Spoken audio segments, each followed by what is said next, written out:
دشت تیره مکانی سیب‌های شادبار است. اورسیخو یکی از دهه‌های آن دشت‌هایش امروزها پر از سیب می‌باشند. باغکاری یکی از شغل‌های ساکنان این دهه بوده از دوران صاحب استقلالی تاجیکستان پیدا شده است. باغ امک ناظرعلی حسینов همقدم صاحب استقلالی کشور است. ماه اکتبر اهل اویلا با خرسندی از حاصل بلند درختان مشغول چیدن سیب هستند. شکرانه همین پیشوای ملت، شکرانه استقلالیت که ما را همین قدر صاحب زمین کرده است. رزق روزی ما یافته خورده سیم، محتاج نمیشیم. خب زمینای نزد اولگی هم داریم. از چی کده با یگان چیز ما محتاج نمیشیم. زیادی حاصل ما با بازار برده میفروشیم. مساحت باغ سبزوری ناظرعلی 50 سوتیخ را تشکیل می‌دهد. اینجا درختان سیب‌های گوناگون پرورش یافتند.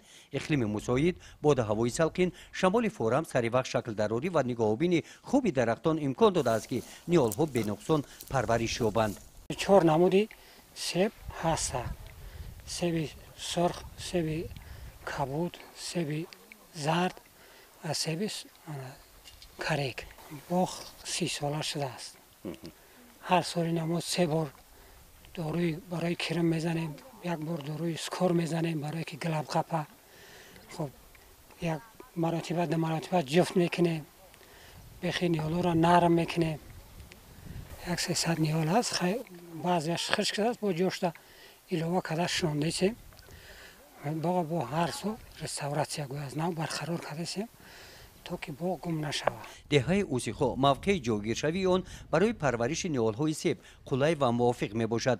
از این رو ساکنان دهه از چنین امکانیت عاقلانه استفاده نموده مساحت زمین‌های باغ‌هایشان را سال تا سال وسیع نموده ایستادند. در پهلوی امک ناظرعلی باغ فیض‌احمد علی مهدوف جهت حاصلبندی درختان و درآمد از حاصل باغ فایده آن همسایه‌هایش کمتر نیست.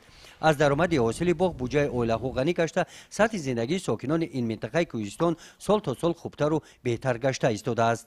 همه با گفتهای همه مردم یک و تاجیکستان بسیار همه سیب شورباده که سیب شورباد شیرینه تعریف میکنن که سیب نغزه سیب شیرینه آب داره. فایدهش هم رنگ همه حاصل شیرینه. خب فایده و خب فایده همه فایده. حاصل این باغ‌ها جمع‌آوری شده محصولات آن سیب‌های از لحاظ اکولوژی تازه به بازارهای جمهوری برآورده می‌شوند و در تامین امنیت غذاخوری کشور با محصولات تازه اکولوژی حصه هم باشد باغکاران این ناحیه سهمی ارزنده می‌گذارند. گزارش خواجه نظریف خدای نظر ظهروف از ناحیه به نام شمس‌الدین شاهین برای برنامه اطلاعاتی نوید.